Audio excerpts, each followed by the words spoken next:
오늘이 본문 시편 147편은 공동체 찬양시로 우리가 어제 나누었던 146편처럼 70인역과 라틴어 역본의 표제에 학개와 스가랴의 시로 소개되어 있습니다. 그러니까 이 시편 147편도 포로기 이후에 저작된 시로 추정이 됩니다.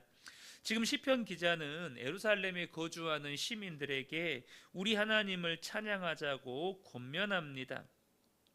그렇게 시편 기자가 먼저 하나님을 찬양하자고 고백하는 이유는 하나님이 약속의 말씀대로 자기 백성을 회복하시는 하나님이신 것을 경험했기 때문입니다. 2절과 3절을 보면 여호와께서 예루살렘을 세우시고 흩어진 자들을 모으시며 상심한 자들을 고치시며 그들의 상처를 싸매시는도다. 여러분, 그런데 이렇게 예루살렘을 세우시고 흩어진 자들을 모으시고 상심한 자들을 고치시고 그들의 상처를 싸매시는 하나님이 어떤 분이십니까? 4절과 5절을 보면 그가 별들의 수요를 세시고 그것들을 다 이름대로 부르시는도다. 우리 주는 위대하시며 능력이 많으시며 그의 지혜가 무궁하시도다. 그러니까 그 하나님은 전지전능한 창조주 하나님이시라는 거예요. 능력과 지혜가 무궁하셔서 별들의 수요를 세시고 우리 사람은 헤아릴 수 없는 그 별들을 하나하나 이름대로 부르시는 그 하나님이 이스라엘을 너무나 사랑하신다는 것입니다. 사실 이스라엘은 그들이 하나님 앞에 지은 죄로 인해서 하나님의 심판을 받아서 멸망을 당해도 할 말이 없는 민족들입니다. 그런데도 그들을 잊지 않으시고 그분의 약속의 말씀대로 그들을 모으시고 고치시고 싸매어 주셨을 뿐만 아니라 예루살렘을 세우셔서 그곳에 다시 거주하게 하셨다는 것이죠. 여러분, 우리나라가 100년 전만 해도 많은 조선 땅의 젊은이들이, 조선의 백성들이 만국의 한을 품고 살았습니다. 그래서 여러분, 그래도 우리 선조들은요, 이 조선 땅 안에서 식민 통치를 받았어요. 그렇잖아요. 물론 그 아픔을 결코 폄하하는 게 아닙니다.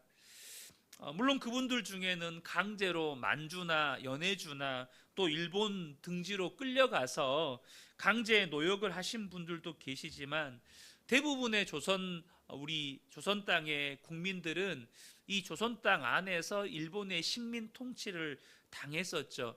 그래도 여러분, 우리 선조들 안에 만국의 한이 있었다고요.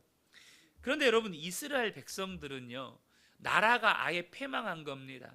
그들이 살던 이 예루살렘은 완전히 파괴되었고 그들이 하나님을 예배했던 예루살렘 성전은 완전히 불타버렸습니다. 살아남았던 왕족들과 귀족들과 왕족들 대부분이 죽임을 당하거나 살아남은 이 왕족과 귀족들 또 엘리트들은 대부분 바벨론 포로로 끌려가서 그 머나먼 타국에서 살아야만 했습니다. 당시 이스라엘 백성들이 경험했던 만국의 한은 정말로 말로 표현할 수 없는 고통이고 아픔이고 좌절이었다는 것이죠. 그런 그들의 심경을 잘 대변해주는 시편이 시편 137편입니다.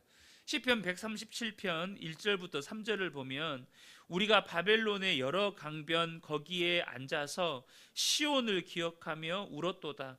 그 중에 버드나무에 우리가 우리의 수금을 걸었나니 이는 우리를 사로잡은 자가 거기서 우리에게 노래를 청하며 우리를 황폐하게 한 자가 기쁨을 청하고 자기들을 위하여 시온의 노래 중 하나를 노래하라 함이로다.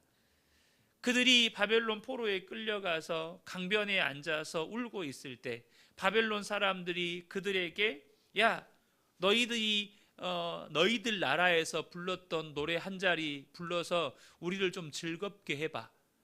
그럼 이렇게 그들을 조롱하고 비웃고 하더라는 것이죠. 우리는요, 일제 36년의 식민 통치의 아픔도 쉽게 잊지 못합니다. 그런데 여러분, 이스라엘은 그렇게 산 세월이, 그것도 나라가 망하고 바벨론에 끌려가서 산 세월이 70년입니다. 그들은 스스로도 우리는 이제 잊혀진 나라다, 우리 민족은 잊혀졌다, 세상 속에서 이스라엘이란 나라가 지워졌어요. 여러분 잘 아시는 것처럼 실제로 이스라엘은 2000년 동안 또 나라 없이 살았습니다. 로마에 의해서 70년 AD 70년에 로마에 의해서 완전히 이제 나라가 패망한 다음에 1948년인가요? 45년인가요? 유엔에 의해서, 연합국에 의해서 이 팔레스타인 지역에 나라가 세워질 때까지 거의 2000년 동안 여러분 이스라엘은 또 나라 없이 삽니다. 그러니까 그들 스스로 자기들은 잊혀진 나라, 세상 속에서 지워진 나라, 세상 속에서 잊혀진 민족이라고 생각하고 살았다는 거죠. 바벨론 포로기에 그들은 그렇게 살았어요. 그런데 세상은 몰라주고 세상은 잊어버렸는데 그 위대하신 창조주 하나님이 그들을 잊지 않으신 거예요. 그 위대하신 창조주 하나님이 이스라엘을 잊지 않으시고 에레미야에게 약속하셨던 그 말씀 그대로 그들을 회복시켜 주시고 그들의 아픔과 상처를 고치시고 싸매어 주시는 거예요. 이 찬양이 얼마나 기쁨과 감격 가운데 불러지는 그런 찬양이었겠습니까? 사랑하는 성도 여러분, 하나님은 창조주 하나님이십니다. 위대하신 하나님이시고 그 지혜가 무궁하신 하나님이십니다. 그래서 우리가 하나님은 어떤 분이십니까? 우리가 세례문답, 학습문답 할 때 질문해 보면 전지전능하신 하나님이십니다. 무소부재하신 하나님이십니다. 우리가 그렇게 알아야죠. 그렇게 우리가 교리적으로 하나님이 어떤 하나님이신지 이해해야죠. 그런데 여러분, 그걸로 끝이 나면, 하나님에 대한 우리의 믿음의 고백이 그걸로 끝이 나면 사실 여러분 그 사람은 구원받았다라고 말할 수 없어요. 우리가 어제 수요 예배 때도 나누었지만 여호수아가 계속해서 이스라엘 백성들에게 주지시키는 게 뭐였습니까? 너희의 하나님이다. 너희의 하나님이다. 여러분, 창조주 하나님, 전지전능하신 하나님, 무소부재하신 하나님이 나에게 어떤 하나님이십니까? 세상은 나를 잊은 것 같아요. 세상은 나를 알아주지도 않아요. 세상은 나를 인정해 주지도 않아요. 내가 세상 속에서 별로 사람들에게 내세울 것도 없어요. 정말로 세상 속에 있는 나는 아무것도 아닌 보잘것없는 나예요. 그런데 창조주 하나님께서, 그 지혜가 무궁하신 하나님께서 나를 잊지 않으신다는 거예요. 나를 주님의 마음에 새기고 손바닥에 새기셨다는 거예요. 그래서 우리가 이 세상을 살아가면서 이리 치이고 저리 치이고 실패하고 그래서 온통 상처투성이에요. 그런데 주님이 그런 나를 싸매어 주시고 고쳐주시는 나의 하나님이시라는 거예요. 나를 사랑하시는 하나님이시라는 거예요. 그래서 여러분, 성도의 찬양에는 감격이 있는 거예요. 성도의 찬양에는 감사가 있는 거예요. 우리의 노래는요, 세상 사람들이 부르는 노래와 같지 않아요. 찬양에 감격이 있어야 하고 감사가 있어야 하고 기쁨이 있어야 하는 이유가 뭡니까? 그 하나님이, 그 창조주 하나님이, 그 위대하신 하나님이 나를 기억하시고 내 모든 상처와 아픔을 싸매 주시고 고쳐주시는 하나님이시라는 거예요. 신실한 약속의 말씀대로 나를 회복시켜 주시는 하나님이시라는 거죠. 그러면서 시편 기자가 하나님에 관하여서 중요한 사실 두 가지를 언급합니다. 첫 번째는 뭐냐 하면 겸손하게 하나님을 경외하고 하나님의 인자하심을 바라보는 자를 기뻐하신다는 거예요. 6절을 보겠습니다. 여호와께서 겸손한 자들은 붙드시고 악인들은 땅에 엎드러뜨리시는도다. 지금 하나님을 경외하고 하나님의 인자하심을 바라보며 주님을 붙드는 자들은 넉넉하게 하나님께서 채워주시고 그들을 기뻐하시지만 자기 힘을 자랑하고 의지하는 악인들은 넘어뜨리신다는 거예요.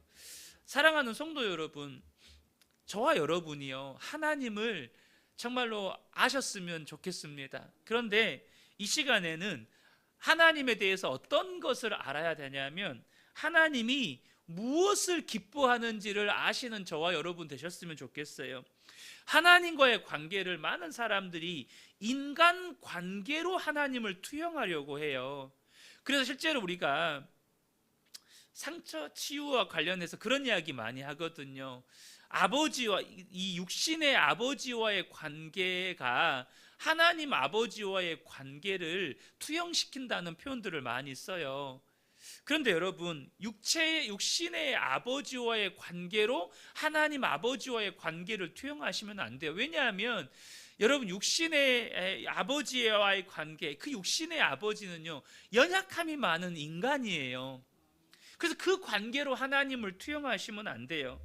여러분, 사람은요, 지나치게 자신을 의존하거나 자신에 대한 과한 기대감을 갖는 것을 부담스러워하거나 싫어합니다.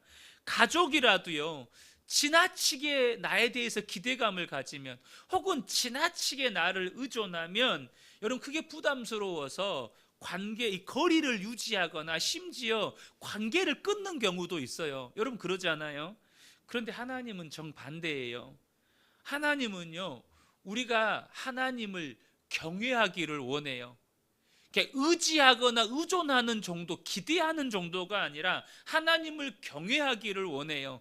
그래서 하나님을 신뢰하기를 원하시고, 하나님을 의지하기를 원하시고, 하나님을 기대하기를 원하세요. 10절 11절에 여호와는 말의 힘이 세다. 이거 말은요, 달리는 말 말하는 거예요. 말의 힘이 세다 해서 네가 가진 군사력이 많다고 해서, 네가 부강하다가 해서 그걸 기뻐하는 게 아니고, 사람의 다리가 억세다 하여 기뻐하지 아니하시고, 너에게 힘이 있고 돈이 있고 권력이 있어서 하나님이 기뻐하는 게 아니고, 여호와는 자기를 경외하는 자들과 그의 인자하심을 바라는 자들을 기뻐하시는도다.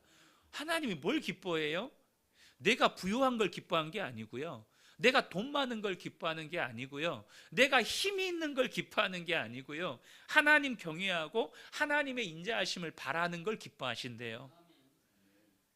우리가 어린아이처럼 하나님 사랑하고 하나님 의지하고 하나님을 기대하는 걸 기뻐하는 거예요. 하나님이 오늘은 나에게 어떤 은혜를 주실까? 어떤 말씀을 주실까? 나를 어떻게 인도하실까? 내 삶에 어떤 역사를 행하실까? 그렇게 하나님을 바라보고 기대하고 의지하는 걸 기뻐하신다는 거예요.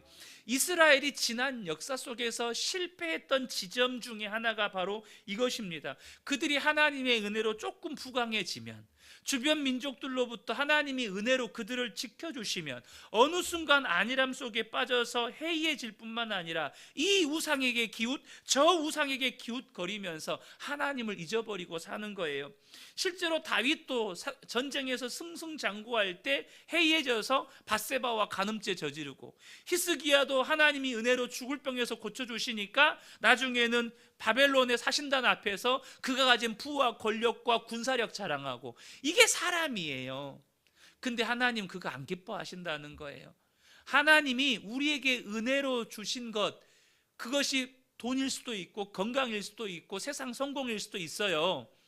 그런데 그것을 기뻐하는 걸 하나님이 안 기뻐하시고, 하나님 바라보고, 그럼에도 불구하고 하나님을 의지하고 하나님을 신뢰하고 하나님을 경외하고 하나님을 기대하고 하나님만 의지하며 사는 걸 하나님 기뻐하신다는 거예요. 사랑하는 성도 여러분, 하나님이 기뻐하시는 일을 하십시오. 오늘도 그 하나님 의지하며 사는 거예요. 하나님 바라보며 사는 거예요. 하나님을 기대하며 사는 거예요. 그러면 여러분, 우리에게서 찬양이 터져 나올 수밖에 없어요. 왜요? 하나님은 하나님을 경외하고 바라던 자들을 위해서 역사하시거든요. 그 역사하심을 경험하면 또 우리 입에서는 찬양이 터져 나올 수밖에 없어요. 시간이 없어서 두 번째는 못 나누겠지만, 사랑하는 우리 성도 여러분, 우리 하나님이 하나님 의지하는 걸 기뻐하십니다. 정말 하나님 기대하는 것 기뻐하십니다. 오늘도 하나님 의지하고 하나님만 기대하면서 살아가시는 저와 여러분 되시기를 예수님의 이름으로 축복합니다.